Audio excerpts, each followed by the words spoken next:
Hey everyone, welcome to JoJo's World. Good middle morning. A nice middle morning on Midsummer. Yes, 'tis middle morning in the Shire. The hobbits are out playing their little Oh, game. you simply must join us for mid-morning tea. Oh, but what of second mid-morning tea? Oh, well, that's really getting into afternoon, but if you know how to mid-morning tea proper, But what about lunch? well, then we just roll straight on, don't we? What kind of madness Eating is this? all day, every day. I'm Liam S. Smith, one of your co-hosts. And I'm Nick Ballantyne, the other one of the co-hosts. This is JoJo's World, our JoJo's Bizarre Adventure recap and discussion podcast, where today we are recording in the midst of some rare Perth rain. Rare? Don't know if that's picking up on the audio or not, but if it is, just think of it as a soothing 10-hour rain sounds YouTube video that you might go to sleep to. What's the famous, like, you have a fireplace, rain sounds, and then it's like fragrant coffee jazz? Yeah, it's like Smooth Jazz Cafe, 10-hour loop, Oh, yes. rain on the windows. That's good stuff. Everyone in 2006 is like, oh yeah. Not 2006. I think YouTube still had the 10 or 15 minute limit at that point. So you're really looking at like mid-2010s. Ah, the mid-2010s. What a golden era of YouTube, you know? Nope. We had, Nick is failing to list a single good thing about the video website YouTube. we had, And I'm, of course, Liam S. Smith, one of your co-hosts. and I'm also Nick Ballantyne, one of the co-hosts that I already said. Yep, I was just breaking you out of that loop. But Today, we are talking about episodes 6 and 7 of Bubblegum Crisis, Tokyo 2040. We are recording this 40 days out from the release of JoJo's Bizarre Adventure Part 6, Stone Ocean. And will we get through the rest of Bubblegum Crisis Tokyo 2040 in that time? look, doubtful, Okay. but I'm hoping we'll get to at least the halfway point and we can Pretend that put we it on finished. pause. But also, I think if it's anything like last time, we'll probably wait a few weeks to a month post the release of Stone Ocean to get on that horse anyway, just so I have time to watch it through in advance and pick out any things that I want to draw particular attention to. Yeah, just make sure all the bugs get patched out. Absolutely, yeah. Yeah. Get the special release pre-order bonuses, secret Jolene secondary outfit, Yeah. pre-order bonus DLC outfit for Jolene where she's wearing Jotaro's coat. Ooh. I wonder if that's ever going to happen in the anime. Speak on that. Well, like, is she going to get sent the coat of her dad at some point to be like... Her dad who is in a coma. Yeah, and they'll be like, I hope this gives you strength in this... In this trying prison. If the Speedwagon Foundation sends her dad's coat to be like, this will give you power... Now, when you say her dad's coat, Yes. do you mean like his big white great coat? No, or I his mean- classic Part 3 Yes. great coat? Yeah, that great coat. You know, the one where it's like, hey, you're about that age. Here you go. It's a rite of passage. We know because we're basically your parents now. Well, Nick, you know I don't like to spoil this show for you, but I feel pretty confident telling you that won't happen. God damn it! Nick, episode 6, Get It On, Ooh, get it on. is named after, potentially, a few sources on this, but I think most likely, the T-Rex song, Get It On. That does make a lot of sense. Yeah. In the United States, it was retitled Bang with a Gong, parentheses, Get It On, to avoid confusion with a song of the same name by the group Chase. Ooh. And of course, as we know, Chase is the song that you earned the ire of the internet from for declaring a bad song. Because it's bad. It's just a bad...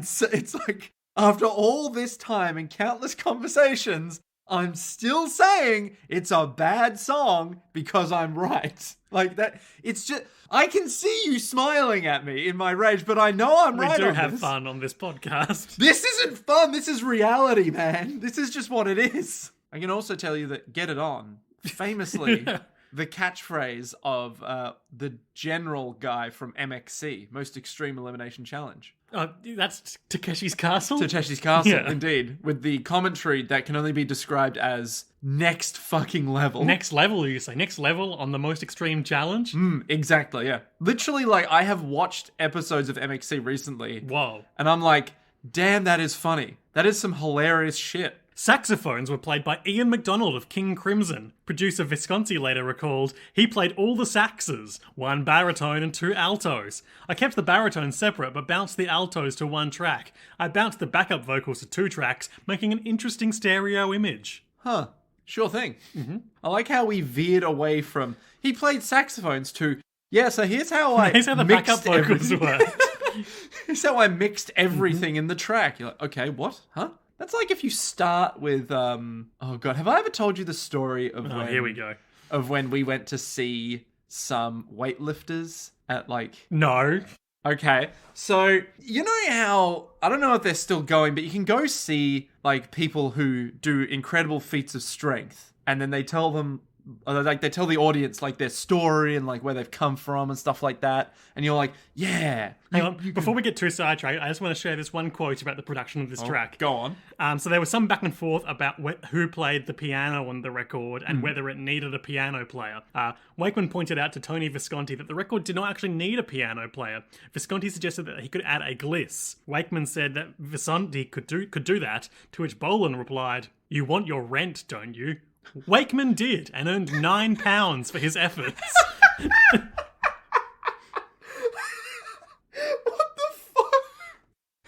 Sorry, hang on, let me get this right. Is this a good thing or a bad thing? I'm not sure. Just imagine if some guy's like, do we need keyboards? Like, oh, we could add keyboards right now. We don't need keyboards, but you want some money, don't you? You want your rent, right? And he got £9. That was his rent for that week. Hooray! Is it? Anyway, so you know how you can get, or you can go to Weightlifting conferences. like weightlifting shows where like they show off Like their strength. bodybuilding or weightlifting? No, like weightlifting, and like you can like crush a cinder block in your hands. You sure can can. bend steel, and like you can lift a truck. You can pull a and shit truck like that. with your teeth. Yeah, exactly. That like sort of shit, right? Yeah. So Feats of strength, the Yeah. kind that an old-timey man with a big waxed moustache might do. yeah, so we went to. I don't remember if we did it on this podcast. The circus before. had come to town. Yeah, the circus had come to town. Me, my mum, my sister, and someone that we knew. Ooh. Someone that you knew. I think it was like an old like friend from, you know, when I was born and my sister was born, and they were born around the same time, so our families knew each Childhood other. sweethearts. No. We went to this like, it was meant to be like a burly man strong show-off show, right? Sure, a burly man strong show off. Yeah, and it was marketed as like, come see the big men do their big feats of strength. Okay. And we were like, Yeah, right. yeah, may as well, you know, seems fine. So we went, and it started off fine, where they were like, hello and welcome, ladies and gentlemen, here's a can of beans.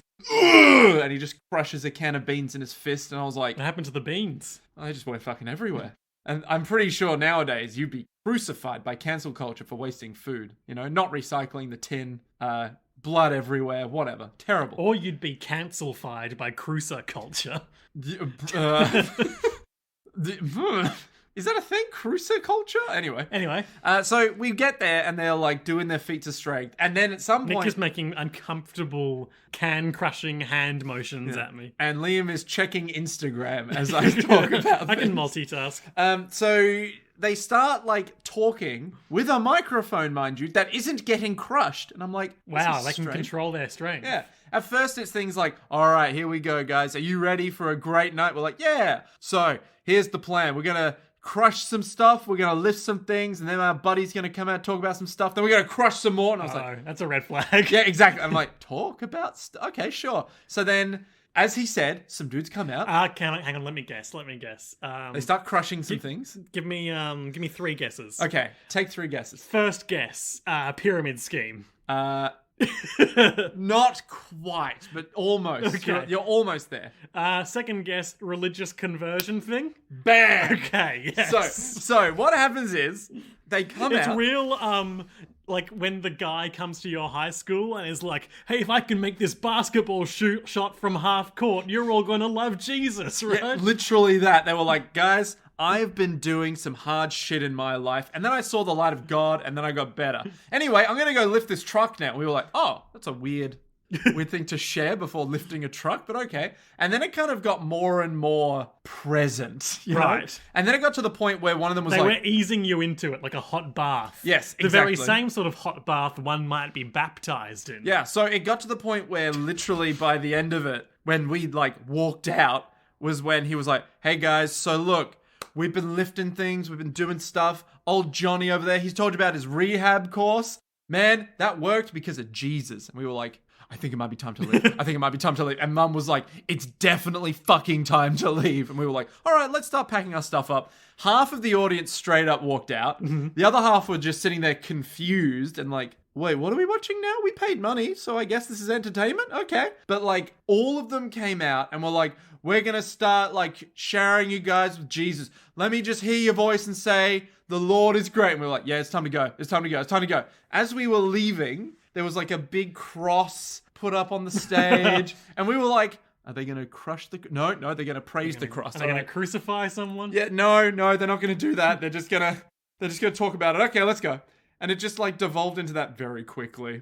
Anyways, that's the story that I can't remember why I brought it up. But neither can I. Point being, strong men with just doing the things was cool. But this show isn't about strong men, Nick. It's about strong women in strong suits. And Nick, the second episode we're talking about today is called Look at Yourself. And I think that is a reference to the Uriah Heep album. Absolutely. Released in September 1971. Ooh, I like that. Ooh. A hard rock, heavy metal, and progressive rock album. Hell yeah. I'm into heavy metal. I know. Much like you were in a heavy metal band.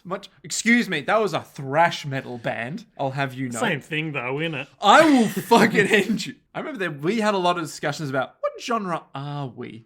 And does it really matter? Yes, it does matter. It's about personal branding. It's about accelerating your growth. Accelerating? Through synergizing the cohesive holistic vision of your product to manage your workflow in a way that benefits you, Liam. The band... the band member of Jesus? The band member of Jesus. You're one of the Holy Trinity. And if you don't have a holistic vision of what that means, you got to think about lifting some weights and bending some metal. Nick, I'm not finding a heap of interesting info about this particular band or album? Album or titular song. Oh, you got to look up Uriah Heep, the band, because I'm sure the band has a lot of interesting things. Like, for example, why are they called Uriah Heep? Why is it spelled that way without a Y? Why? Nick, they've been referred to as pioneers of the hard rock, heavy metal, and progressive rock genres. They are. Their best-known songs include Gypsy, Easy Livin', The Wizard, Sweet Lorraine, and Stealin'. Yeah. Those are some titles. Well, they are legends in the genre. Are they? Yeah. Why? Well, they were just like... Justify that to me. Well, they were pioneers of the genre of heavy metal and progressive metal. They're real kind of interesting songwriters, you know? They just really pump them out. Nick is clicking. A thing I have been told not to do on multiple occasions and refuse to learn. He won't be cancelled by the woke scolds who want him to stop clicking. Every single time I do it on Twitter, why does Nick keep clicking his fingers? Clicky Nicky, that's what they call him. And not because I click my fingers, but it's because of your crippling arthritis. Yeah, I literally wake up in the morning and I'm like, my spine once again readjusted so that I may function as a human being. The album Demons and Wizards, which featured the songs Rainbow Demon and The Wizard. Yep. Wait, is those the only two songs on the album? No, I doubt it. Oh. It's an album. Yeah, but that basically meant, is it less than 30 minutes long? What? Like back in those days, you had albums that were like 2 songs composed of like 18 movements each that went for like half an hour. The liner notes on this album declared it was just a collection of our songs that we had a good time recording. Nice. That was in order to discard any possible insinuations concerning any kind of concept behind it. Like that it would be linked with a fantasy world or anything like that. Right, I see. Even though it's called Demons and Wizards. Okay, interesting. The band was really focused at that time. We all wanted the same thing. We're all willing to make the same sacrifices to achieve it. And we're all very committed. It was the first album to feature that lineup, and there was a magic in the combination of people that created so much energy and enthusiasm. There was a magic to creating demons and wizards. Some would say there was a certain magic to creating those dungeons and dragons. A certain magic that could only be captured by Uriah Heep, a band of all shapes. Well, no, they were all white men. Nick? Yes. Probably about time we started talking about these episodes. Okay. We open the episode. We smash cut into finishing up Mid-morning. the cliffhanger from last time, where our favourite entry point lightsaber, Lina, has been shot at by the sinister fascistic AD police. They really, as we were watching this, they really go full ham on being corrupt assholes, don't they? So like there's like those like not helicopters but like rotor planes. Oh, gunships? Yeah, like VTOL gunships are hovering over them like the terrorists who destroyed the Voomar are on the roof. Get them. And Leon and Daly are still there like, had to happen on our day off, didn't it? I was one day off retirement. Well, guess I'm working today. Celia's watching the whole thing from their mobile command base, being like, you're being broadcast to the whole world. Uh-oh. Get it on. Yep. Lina is stuck in the rubble, and one AD police guy in his big mech suit is there. And he's all like, I found you with my thermal vision. Yeah. And starts shooting his minigun. Got his little, like, video game Terminator screen. Yep. He fires his huge minigun at her. And she's like, oh, I can't really move so well. And he's like, how they've been making fools of us. And the commander is like, it's just a threat, don't kill them. And he's like, oh, I can't see very well. And we see his vision. He's just like got like a dead-on bullseye. It's like ding ding ding ding ding ding ding. But this little bully boy got too big for his boots because Priss's hard suit jumps out of nowhere and puts a hole in the head of his K suit, incapacitating him. Hope so. He's definitely not capacitated anymore. We can agree on that. Oh, yeah. It's just whether or not it's permanent. He's definitely not walking again, if you know what I mean. Nene zooms down and is going to use her booster to fly both her and Lina away. But as they get out of the roof, all of the AD police fire their future machine guns at them, and a small blue laser or bullet or whatever it is, like, grazes her ankle, which is not where the booster is coming from. No. And they both fall to the floor. She's like, ah! We were like, okay, that was enough. So they're both immobilized. Priss goes ham on the AD police for a minute. She's throwing cars around. She's punching K-suits.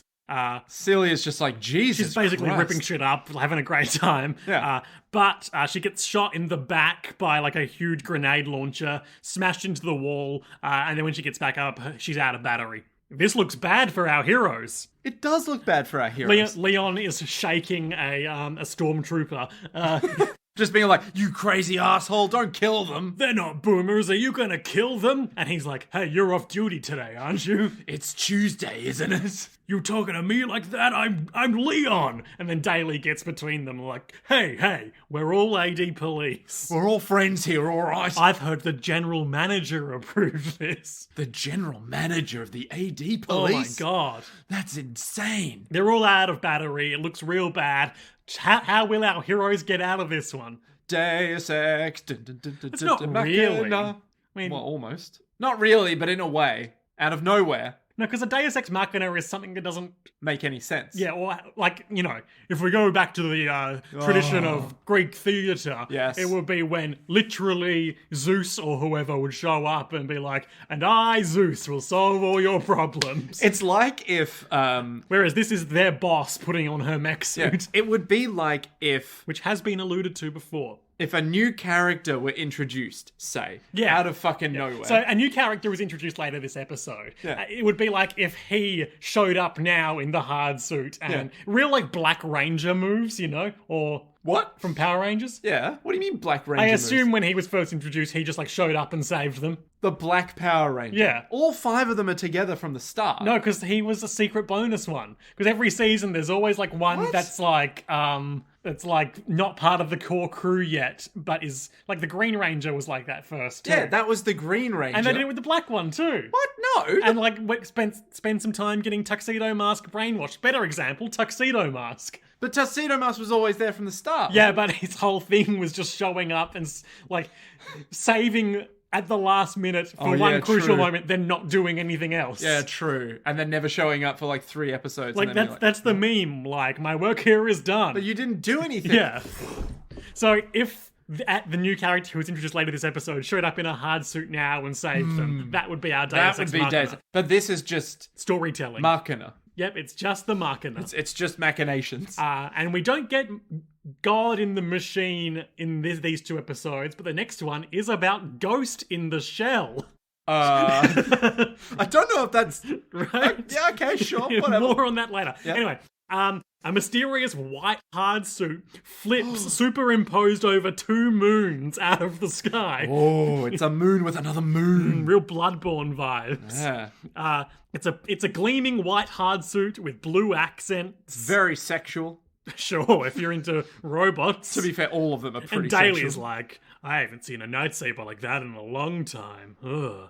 It activates a Proton Man wrist blade. Cuts. We think it a cuts. big Gundam sword.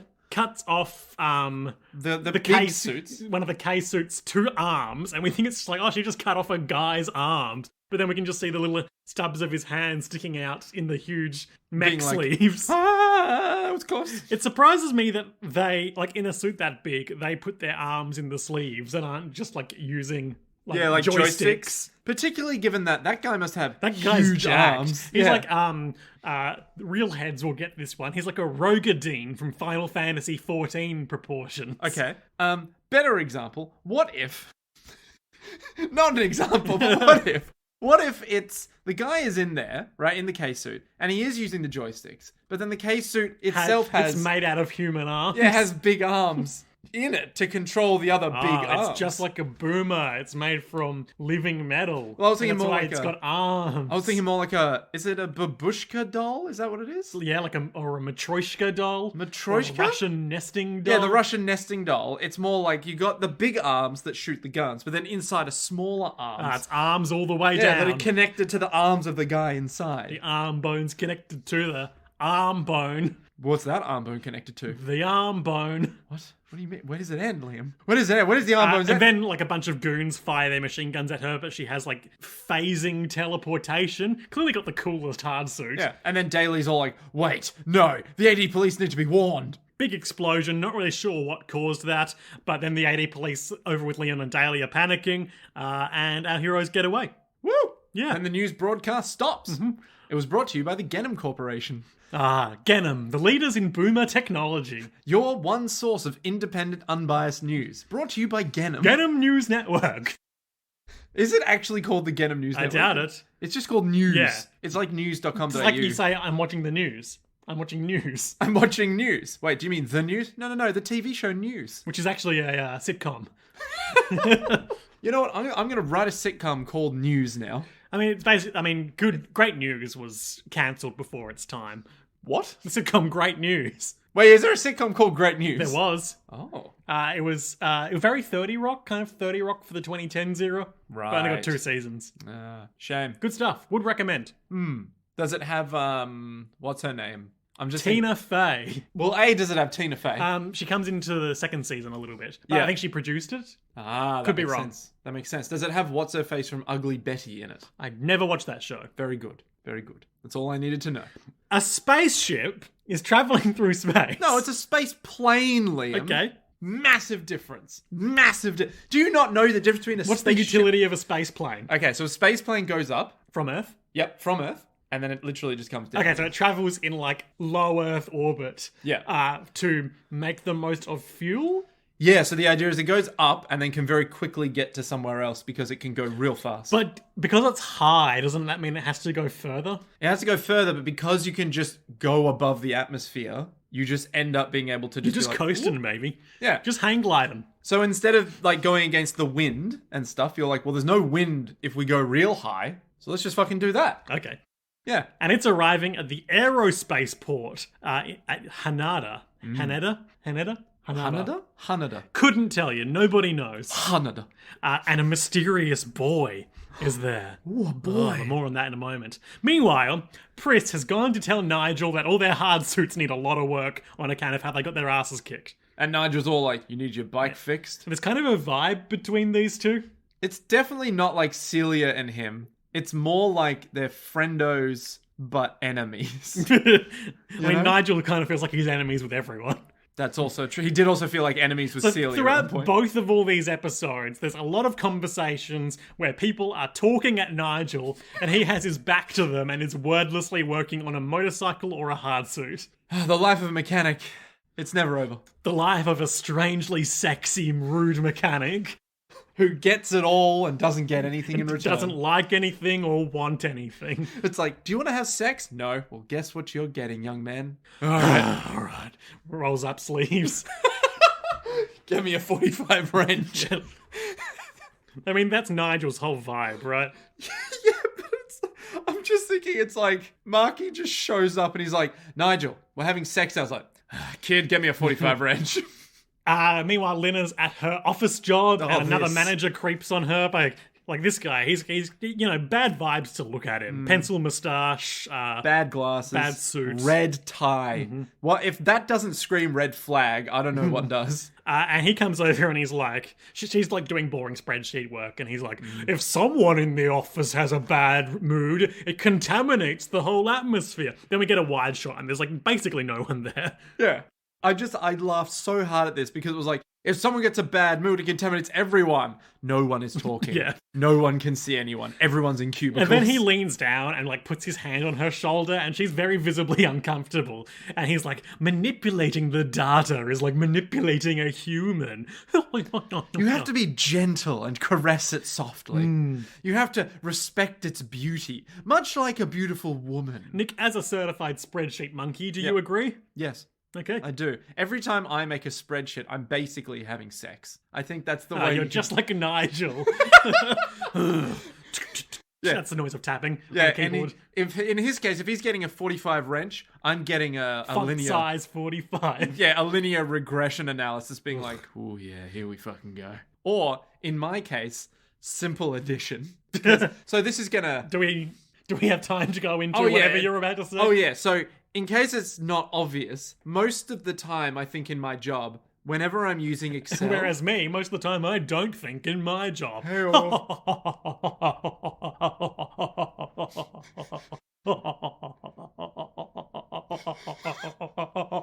know you have responsibilities, right? Yeah, anytime I open Excel, it's usually just to use it to do basic addition. Fair enough. I've gotten to the point You know they now. have calculators. Yeah, but you know what Excel is? A calculator where I can see what I've done before and be like, what was I doing? What the fuck is this number? Whereas I will forget where I'm up to if I'm using a calculator. Okay. The creep is like, of course, the only thing you want to look at is a man, right? Then he does that laugh I just did. Walks away. Anyway, please finish that up today. Oh, by the way, your calves. You better keep an eye on them because they're looking quite muscular. He says too muscular. Sorry, they're looking too muscular. And he walks off, and she like draws her thumb across her throat as if to slit her own throat and be like, I'm gonna kill him. Meanwhile, this new boy who has arrived, he's the most like Spike Spencer voiced looking motherfucker that ever existed. The most Spike Spencer looking boy. Yeah, so I think that's the name of the guy who voiced Shinji in Evangelion. Let me check. The guy who voiced Shinji? Yeah, but like he voices people with a certain archetype. Oh. He's not the guy who voices the orange-haired dude in Kingdom Hearts. And he's like, hey, I don't know. This is Kingdom me. Hearts. I'm the guy. How are you? Yeah, it was Spike Very Spencer American. did Shinji. Let's have a look. Let me see his head. He doesn't look like Spike Spencer. He looks like guys Spike Spencer voices. Yeah, but I gotta see him to hear his voice. Yeah, I know his voice now. I know his fucking voice. Yeah. He's all like, hey, it's me, Shinji. This is the voice I have. No. let me just jack off to my clone. Here we go. Spike Spencer did voice Marky. God fucking damn it. I'm on it. I calls them like I sees them, and I sees them correctly. It's like when Sees them. It's like when you hear John DiMaggio voicing Yeah. someone, and you're just like, That's John DiMaggio. that's Bender from Futurama. Or when they make, what's his name, do the Spike Spiegel voice in everything. What's his name? The guy who voices Spike from Cowboy Bebop. Guy who voices Spike from Who's he? What else does he do? Everything. He's What do you so mean? prolific. He's not Nolan North. No, but he was like the previous generation Nolan North. Troy Baker? If we're defining generations as like 10 years. Yeah. I'm gonna look that up later. But anyway. So yeah, this guy, he's wearing like 90s tennis gear. Is that fair to say? He's wearing cargo pants. But like he's wearing a tennis headband. He's wearing an athletic jacket and a white singlet. Yeah, okay, I see it now. Yeah, I see it now. Okay. But then underneath he's got pink There's just like cargo some pants. fucking serious 90s fashion in this episode. There really So is. he's also wearing like a shirt that goes down to his knees and pink cargo pants. Yeah, which is very 90s fashion. Yep. Quick cutaway, Celia is sad about not being able to wear the clothes she likes anymore, aka her hard suits, because she's too old and it would destroy her body. Yes. And thus she really appreciates young females who can wear that kind of form. Okay. Fitting And hard then suit. this boy is there, and she's like, "Oh, you're my younger brother, Marky." But the butler is like, "I keep telling him that you have no brothers." "No, I do. He's my brother, Marky." What? She has a brother? "What? A younger brother?" How interesting. And then she weirdly Touches his face. there's all like, With yes, like the point of her index finger near but not on his lips. maybe she has some issues? I don't know. No, she's perfectly well adjusted. Okay. And then she's all like, all right, let's take you away, Marky. Yeah. Then she goes down to see Nigel, like, "Hey, Nigel, guess what? I can't wear my clothes. I wore my hard suit for the first time. You care about me, right?" And he's all like, Ugh. 45 wrench. I know. I'm too old for the suit. Anyway, how long will it take to fix them? Like a week. That's too long. I need to kill boomers. And then Nigel turns around like, huh? She's like, I'm sorry. It means a lot to me. You know how it makes me feel. The Anyway, boomers. my younger brother is here. And then Nigel's all like, younger brother? Marky is looking out the window. Much the same way every other room in this house is an aquarium. In this room, the city is the aquarium. Ooh, so all the people are the fish. Yeah. Or are the buildings fish? And he has a brief conversation with the butler where He's all like, welcome to Tokyo, my good master. we all welcome you. And he's like, great. And then he looks at a photograph that he has of child him and child Celia. But his face is covered by a thumb. His own thumb. What could that And then later on, imply? in the next episode, there's another shot of this same photograph where his face is covered by the shadows of the darkened room, but her face is clear. What could it all mean? What could it all mean? Meanwhile, Mason is on video call with Alan, the chairman, Quincy Rosenkreutz.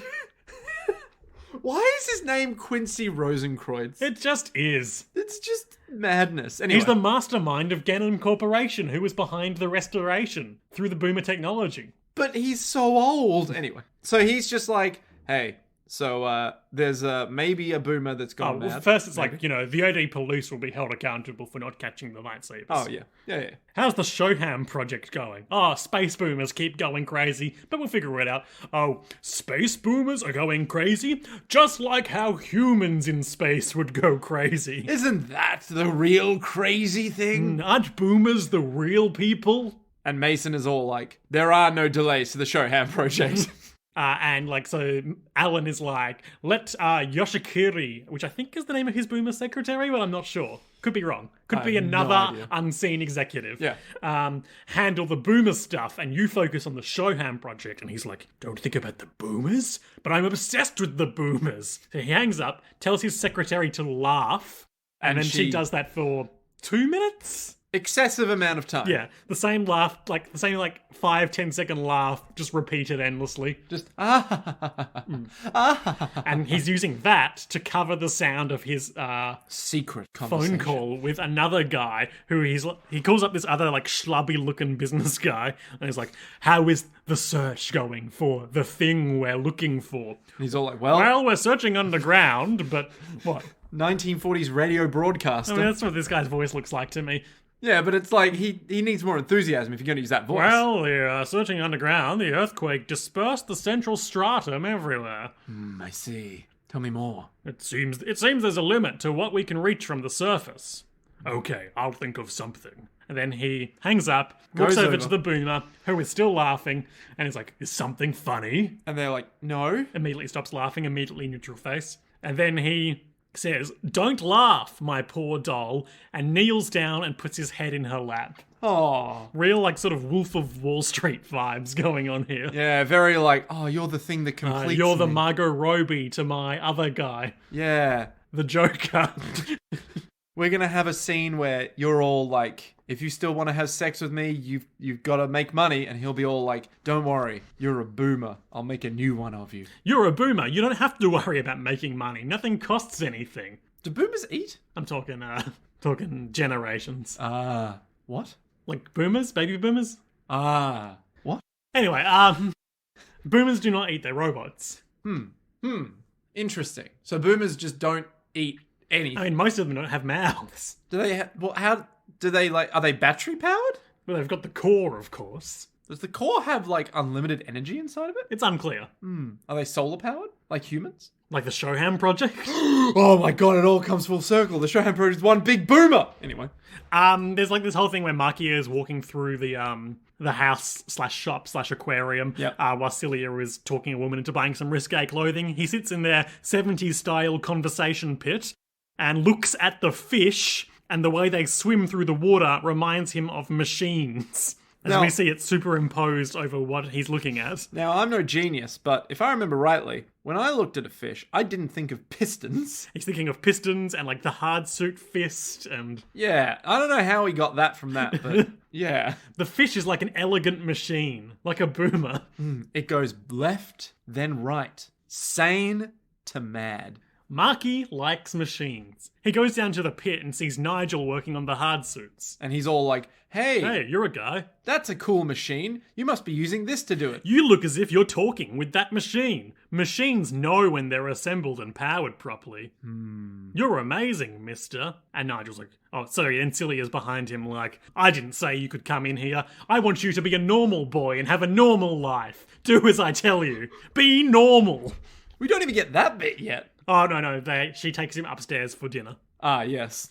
And so they're sitting at this huge, like, black marble dinner table on opposite ends. And there's a shot of it where we see the table, like, from a side view. And, like, even the legs are carved out of this same stone. Like, just this most opulent, ridiculous table. Did you notice that? I didn't notice the legs, but I did notice the insane obsidian architecture of it. And the saddest meal... It's just like a meatloaf or something. I think or it's like a small steak. Yeah, a small sirloin steak with a single carrot, hasn't been chopped up, Brussels sprouts, and a mushroom. Wow. Such fine new cuisine. I'm really happy that you came here, she says. I never forgot about you, but I have to be in this town fighting boomers. Maki says nothing. Maki just said, and throughout this whole scene, it's real like Utena cinematography, because we're just seeing the lower halves of people's faces, and then the camera sort of cuts off at the bridge of their nose. Ooh, which, as we know, is about concealed intentions and feelings. Like me. I wish that man downstairs would come up here and eat with us, he says. And Silly's all like, he's not going to do that. He doesn't like to do that. He's incredible, isn't he? I understand because I love machines. Celia looks and he keeps more talking nervous. about machines, and like we see like her ankle shaking, and then she's tense holding her fork, and her wrist is shaking. And he just keeps talking about machines, and then she screams, "Don't talk about machines as if they were human beings." And then like she composes herself. It's like, sorry, I have mood swings sometimes. It's like, I guess I must have inherited it from Mum. You didn't inherit that, did you? And he says, of course not, because I'm a... And then she cuts him off. You're my real younger brother, Maki. Concerning. I got many theories about Maki. I bet you do. I mean, he's eating. Humans eat. Humans eat. But what if we never saw him swallow the food? Well, he's so wasteful, Nick. Well, I mean, I don't swallow my food. I don't know what you're talking about. Because you're a boomer. I've said too much. Meanwhile, Pris is playing a gig. Lena is at the gym. Just classic time passing stuff. And Nigel is busy, and Maki is watching him from a corner. So we see Nigel working, and we see someone set down behind him a bottle of a little wine. hamper with a bottle of wine, some sandwiches, and some cherry tomatoes, maybe some meat as well. And then we just see like having put it down and scurrying away is Maki, who goes and sits in the corner. And Nick, when we were watching this, like I did not think that would be from him. No, I thought it would be like Celia being like, I'm so sorry. But no, it's just Maki being like, now let's watch how he responds. Yeah, so like he doesn't say anything, but he, after a moment, uses his wrench to pull the hamper a little closer. And Maki's like, the dog he's is doing responding. it. Yeah. He's getting it. Like an animal that you're not sure how it's going to react to an offering of food. Just ridiculous, but it works. And then Marky just sits there in the corner being like, now we wait. Eat, grow strong. Learn to trust again, Nigel. We get some shots of Nene's apartment, which is just full of like computer components. A lot of circuit boards. Yeah, and 90s computer towers. Yep. Very plastic white. Yep. She gets a video call from Lena and they have a brief conversation about like, I'm working out all the time, but I just don't know how I'm going to catch up with Pris. You haven't had any special training, have you, Nene? No, I'm just naturally gifted and beautiful and charming. We know. Anyway, they banter for a bit, but not much of Worth. of note happens. I think it's just like, I said a joke, so notice it. You should laugh at my jokes, Lena. And then it's all like, noted. Goodbye. Marky wakes up from dozing off in watching Nigel's Zone. Nigel has moved on to another hard suit. Yep.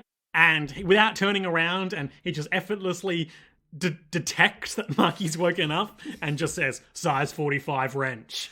You mean I can help you? Size 45 wrench!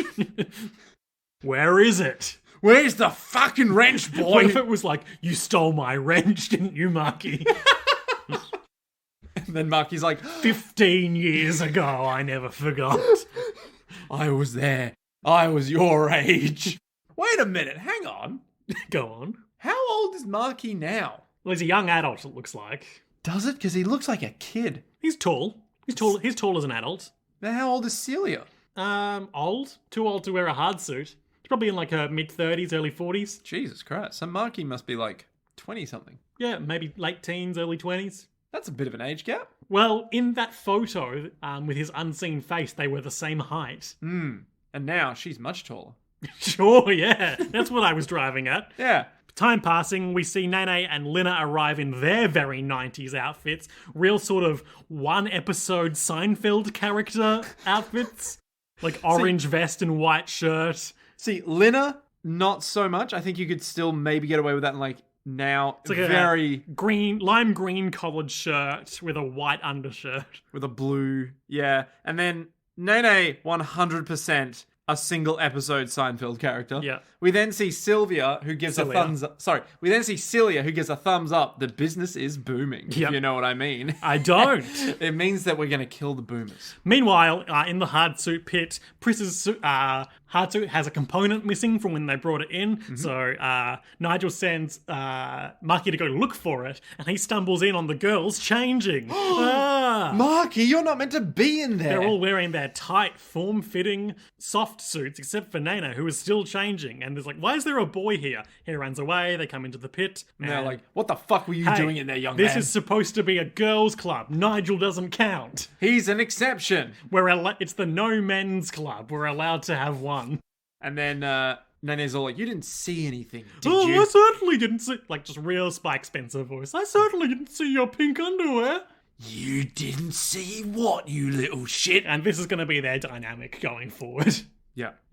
And yeah, we just look on to that hilarious comedy bit and the episode ends. We go into the next episode where there's an underwater secret mining base. Ooh. Where remote boomers are being used to test the pressure and such for future interplanetary colonization and resource extraction. Yep. Right? I mean, you're absolutely right, but man, when you say it that way, it's like, damn, that is a leap, isn't it? So it's basically, right now, what it's doing... Deep sea stuff. High pressure. Yeah, it's being driven by a guy in a facility that's also underwater, and it's pulling out a piece of like rock. A rod of stone that are cut with lasers. Yeah, and it pulls it out, and then this man with a scar, He's got a real, like, hero scar vertically over one eye. Yeah, I remember when I saw that face and his dead set focus, I was like, okay, Phil, listen up, okay? It's all been building to this one, Phil. All right, listen, you need to get a win, okay? You need to have a win. The wife needs it, okay? Oh, Phil really needs this one. We need a new pair of shoes, Phil, all right? They put so much, like, effort into his character design, like, with the scar and everything. So much more than the amount of time he's on screen warrants. But it's like, he's scarred. Ah. Literally and emotionally. And then we have a phone call with his wife who hates him.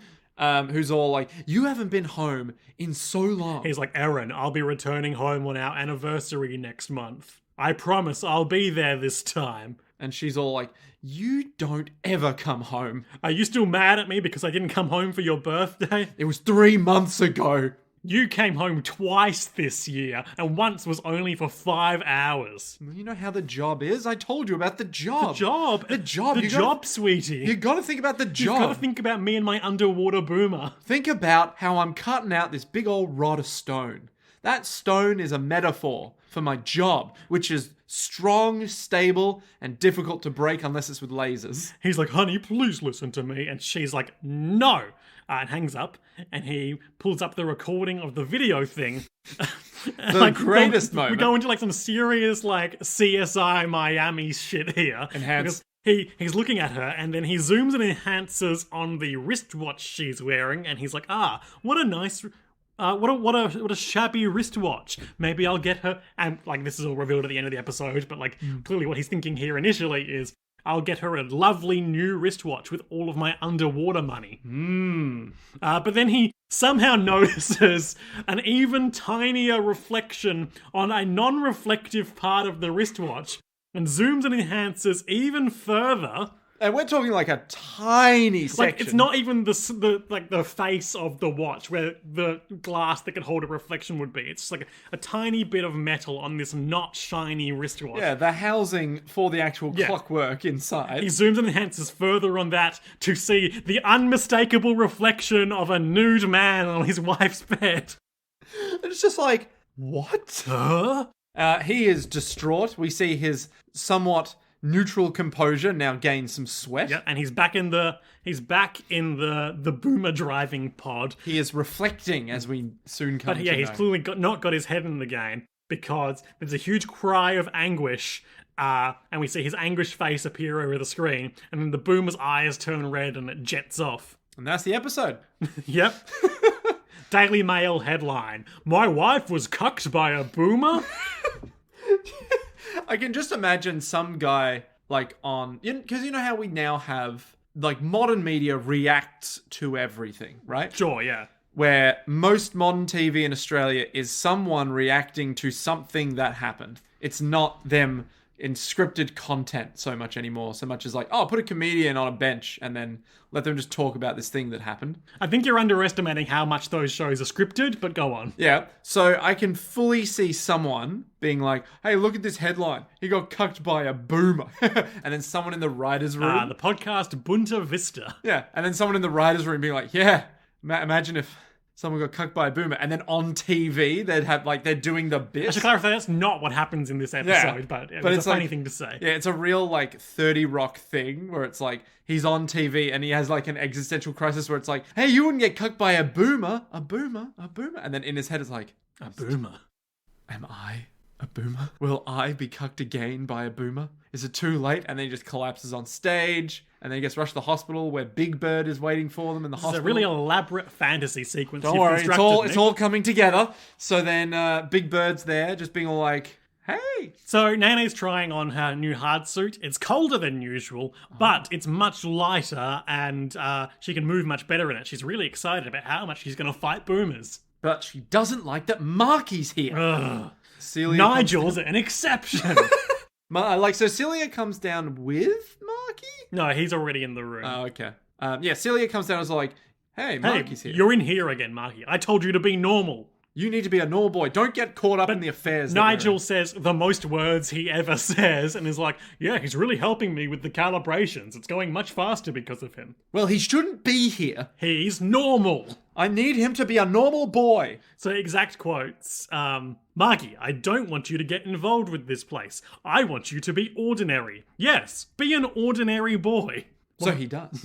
So he leaves. He's scolded. Does he leave?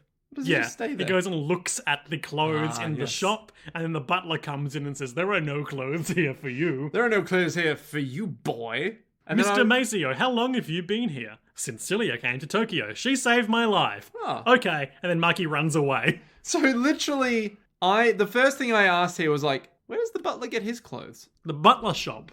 Butlersupplies.org. That makes sense.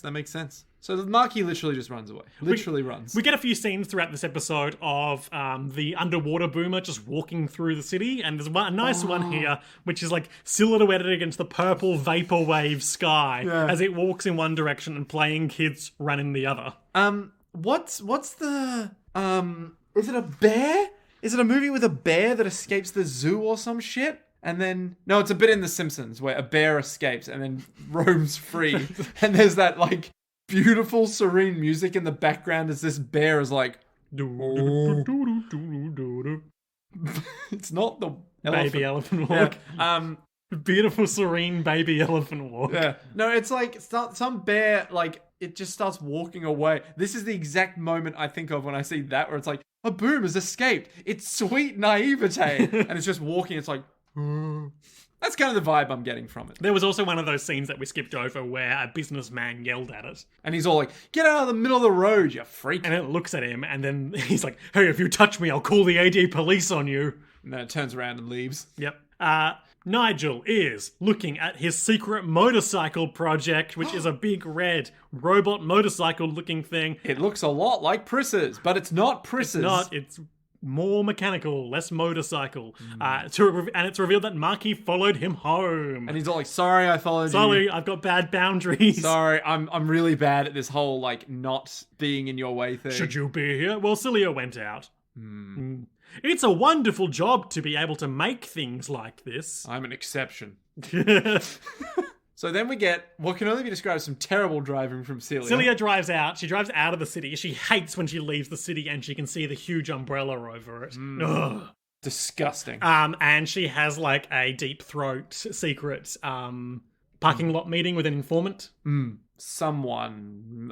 Some Ganem guy. Yeah, we haven't met him yet. I don't know who he is. I don't know. I don't think he's a significant character. He's just someone she's paying to leak information. Yeah, and he basically says, "Yeah, so there's this secret underwater boomer base where they're testing boomers for interplanetary resource extraction, and one of them went nuts and is in Tokyo." And she's all like, "What? A mad boomer's roaming the streets?" Yeah, it's not armored, but because it's built for such high pressure, it's basically a walking fortress. And she's all like, those sons of bitches, when will they learn that boomers can't be trusted?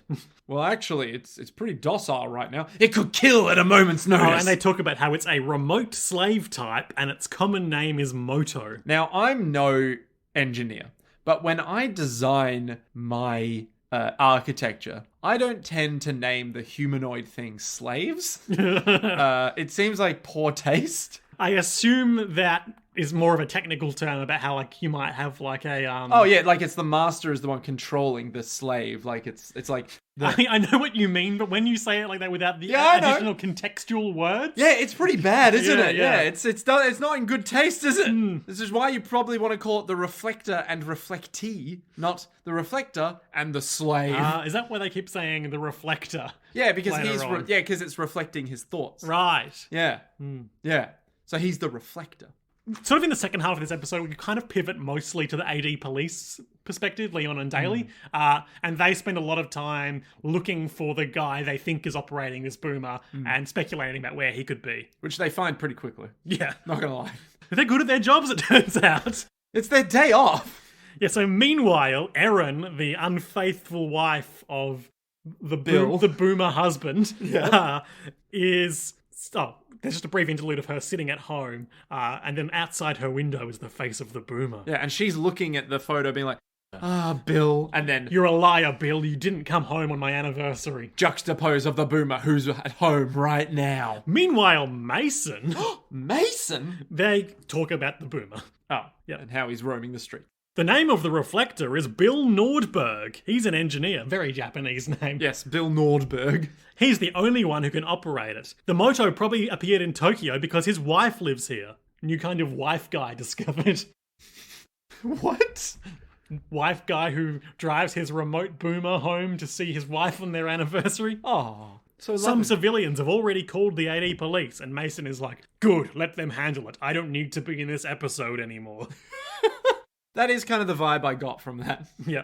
Erin is having a boozy affair with unnamed loser guy who lives in a bathrobe. Let's call him Luke, because why not? We don't need to name him.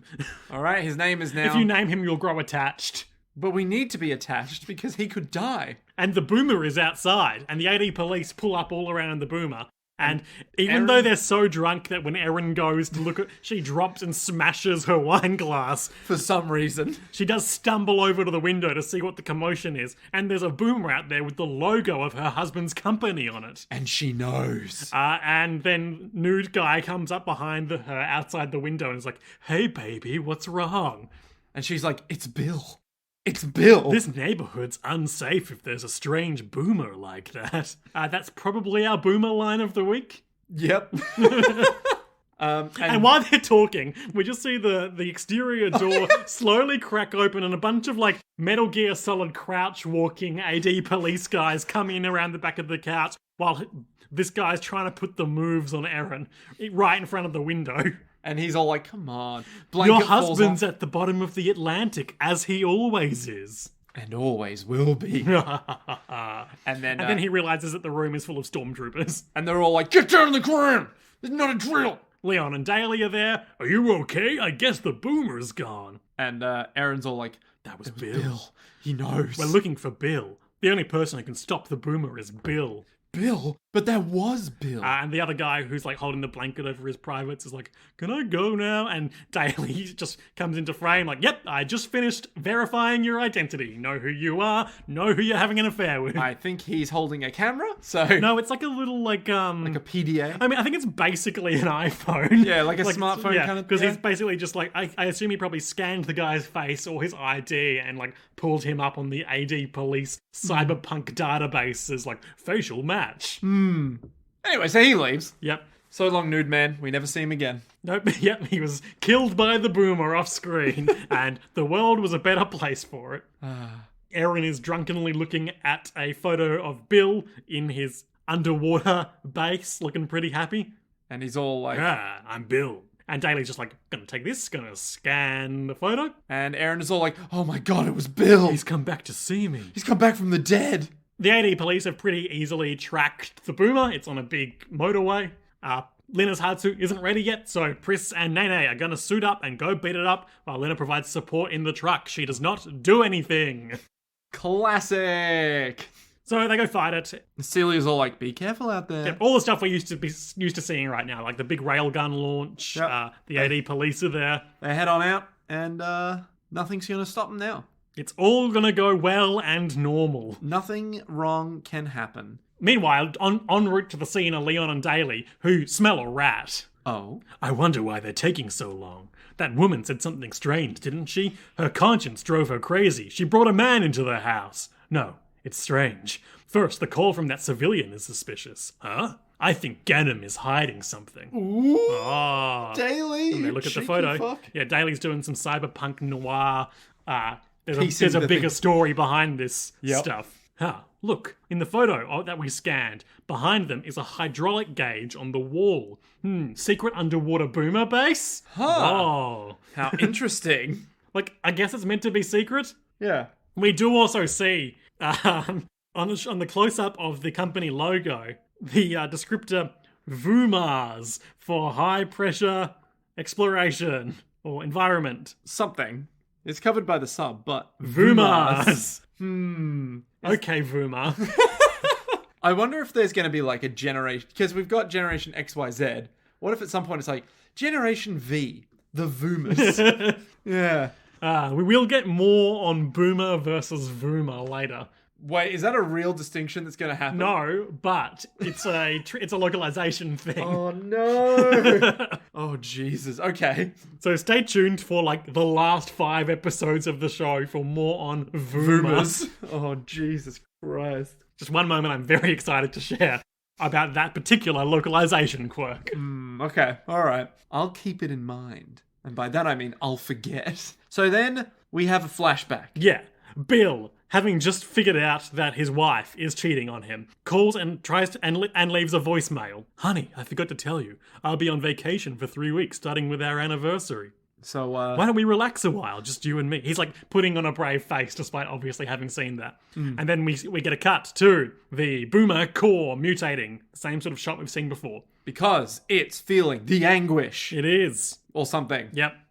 Then it's just Marky being all like, Maki's gone to see Nigel because he's realised something's wrong with Pris's hard suit and she's gonna die. Yep. And so like, Nigel, open the fucking door. So this happens contemporaneously with the fight. The Boomer effortlessly destroys one of those VTOLs. Nigel is drunk and passed out on his couch, living the dream.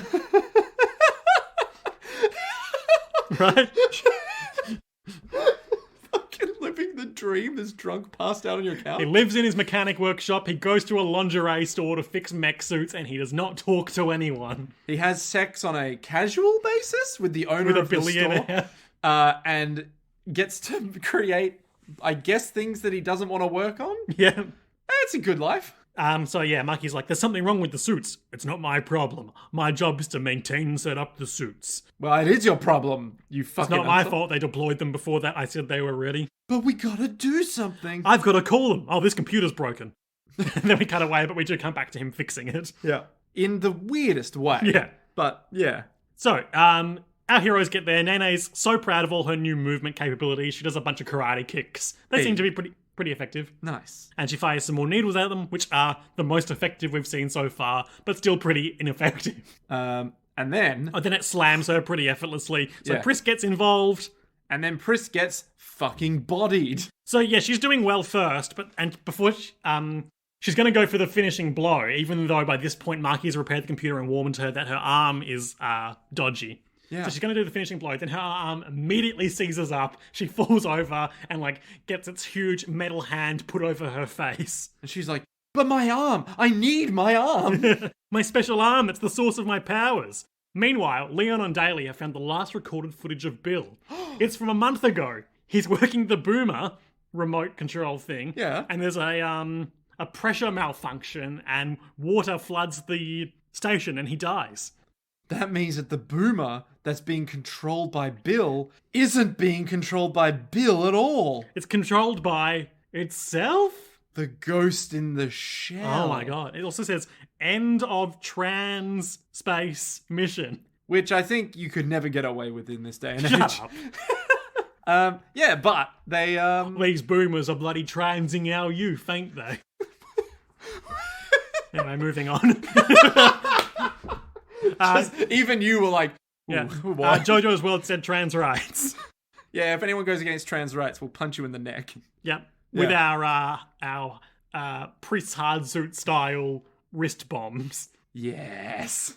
If he's dead, then who's operating that thing now? And by this point, it's gone full Cthulhu. It's like, It's got four. It's Sonic the Hedgehog has those double eyes. Yeah. It's got two of those. 4 eyes. I'm seeing double, 4 eyes. So yeah, it's just gone mad and it's real angry. Yep. It's shooting out these pylons of metal at Pris, but she can smash through them. This is before she fell over. Is it? Yeah. Oh, right. Maki figures out how to fix the problem. Mm-hmm. Pris needs to punch herself in the arm using one of Her other arms. using her other arm, but using one of her hand bombs. Yes. And then Nigel gets involved for the first time. Making a special exception. But he was so aloof. To chime in to say, set the power of the bomb to 3. No one knows how any of this works. Yeah. And Pris is like, I'm just going to shoot myself in the arm if that's all right. And she does it, and she fights and effortlessly destroys the Boomer. Literally, as soon as she gets up, she just destroys its core. And then Erin, the wife, is there being like, Bill, you're the Boomer. That's Bill in there. And then Daly's like, no, he died a month ago. And she's like, oh shit, what? Well, he probably... And we end this episode on the weirdest fucking note. No, hang on. The exact sequence of events Okay. goes... She shows up, is like, Bill! That Bill's the Boomer! He's working underground and controlling the Boomer! And Pris destroys it. And then Daly goes, no, your husband died a month ago. Yeah, and then we cut to a little while later, and she's holding her face in her hand, oh my god, shock. my husband is dead. But she's in denial, even if he was alive, he never would have come home. Just trying to rationalize dealing with the pain of having a newly dead husband. And not Daly goes, no, I think Leo. So Leon's like, no, I'm pretty sure he was coming home this time. We checked his vacation schedule and it was definitely booked out. He took 3 weeks of vacation starting today and made reservations for 2 for an island in the south. And then she looks up and is like, what? And Departure date is tomorrow. And then Daly goes, also, we found this that he was going to give to you. A beautiful golden engraved wristwatch with the message, Erin, love forever, Bill. And then she just starts crying, and Leo and Daly are just standing there like, we did a good thing here today.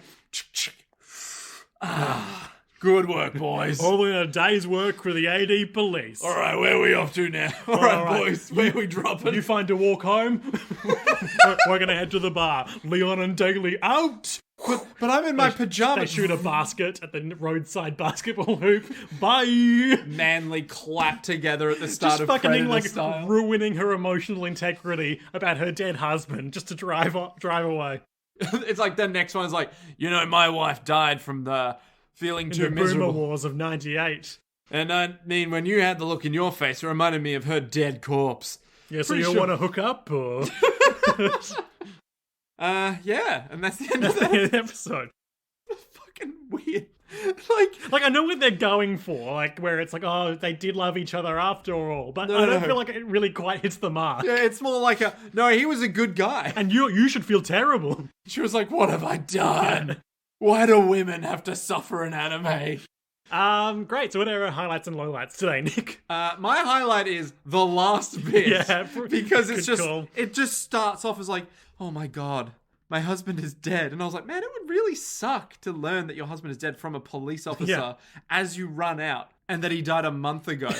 And then it just goes places where it's like, no, I reckon he was coming home this time, you dumb bitch. Come on now. And you're like, what? Here's a photo of the watch he was going to give you. Oh my God. Not the watch itself. And then they just stand there being like, yeah, he was a good guy. You don't get the keepsake. That's evidence now. Yeah. But you get to know that it existed. Yeah, I guess he really had the moral high ground there, huh? Ooh, some thunder. Ooh, that was terrifying.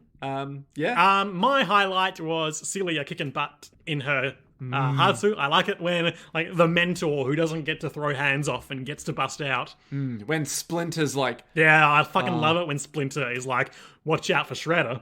and then Shredder shows up and is like, I found you, Splinter. It's like, oh, have you? This is for my master Hamato Yoshi.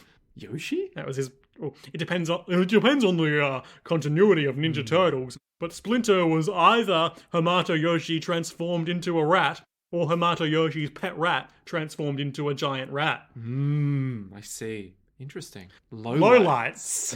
My low light is CSI zoom in enhance nude man watch reflection. But also, is maybe that my highlight? It is the dumbest shit. Because there's no reflection there. And then he's like, wait, is that a reflection? It's like, Wow, these cameras are really good. like insanely good. My low light is going to be Marky just showing up and being all like, I'm in the show now. have some food. young I'm man." normal. Yeah, just being like, have food.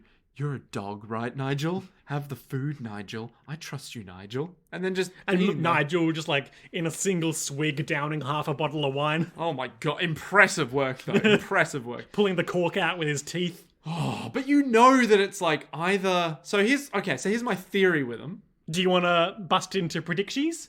Yes. Okay, so Marky is around. With a Nigel mysterious photo Nigel has repaired 3 out of the 4 hard suits. with his aloof girlfriend around. girlfriend? Oh, well, maybe. I don't think they're putting labels on it, Nick. Maybe I'm assuming too much here. With his lover?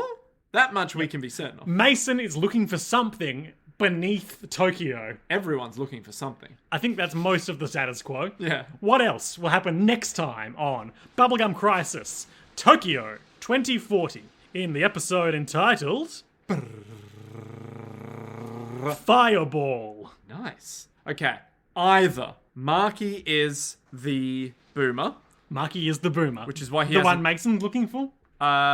no, because Mason's not looking for a boomer. Mason's looking for something else. He said he was looking for his boomer. Oh yeah, his boomer, but I assume that's like some grander concept, you know? Some like, wait, is it literal? It might be literal, but it won't be. It'll be like a grand. I'm like, I'm looking for my boomer, you know, where it's like, Oh, like my thing that will revolutionize society in the same way exactly. Boomers did. It's like, But why is he looking for that in tunnels beneath Tokyo? Because it's probably some kind of like, I think we're getting some hail out there. oh my god, Serious weather here at JoJo's World Perth Studios. this is gonna destroy my plans. This is today. gonna destroy the audio fidelity of this podcast. We apologize, but I don't. Oh, okay. Well, I guess I don't either now. So either he's the boomer, right? Either Marky's the boomer. Marky, the weirdo, could be the boomer. Yeah. Or this kid's some fucking asshole who's learned about the Nightsabers, done some digging, maybe followed Lena online or something, right? Because he loves the net. And then said, right, if I go here, I reckon underground there's the secret base. Wait, this is Marky? This is Marky. And so... Are you saying he's not Celia's brother? No.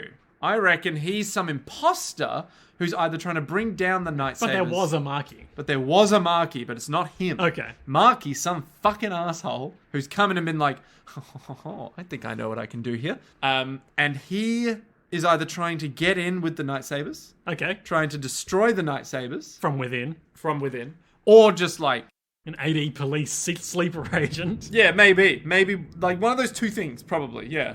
Okay. Um, And what kind of boomer are we going to fight next? so we've had underwater for future Yep. colonization. We've had waitress, we've had factory worker, and I think we've had cleaning robot.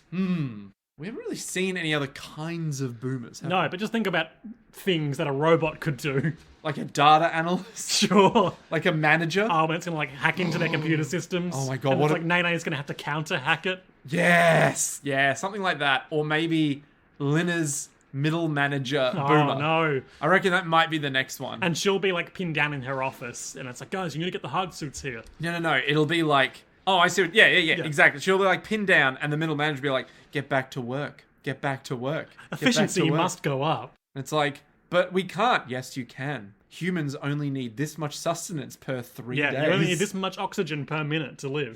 You only require this much sleep to work. We haven't slept in 2 days. Get over here. We can't get in there. She's too powerful. She's so good at executivizing. But something like that. And what of the Shoham project? Fucking the Shoham project is such a weird thing.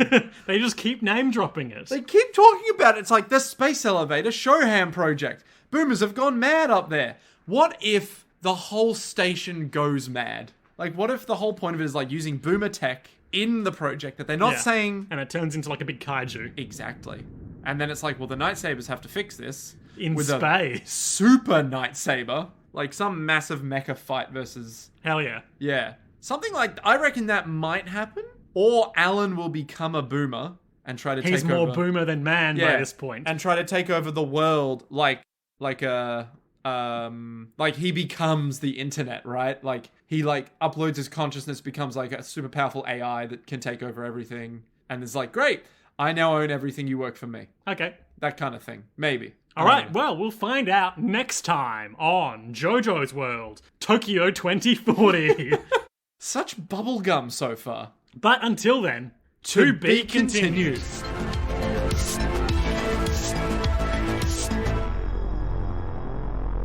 やれやれだぜ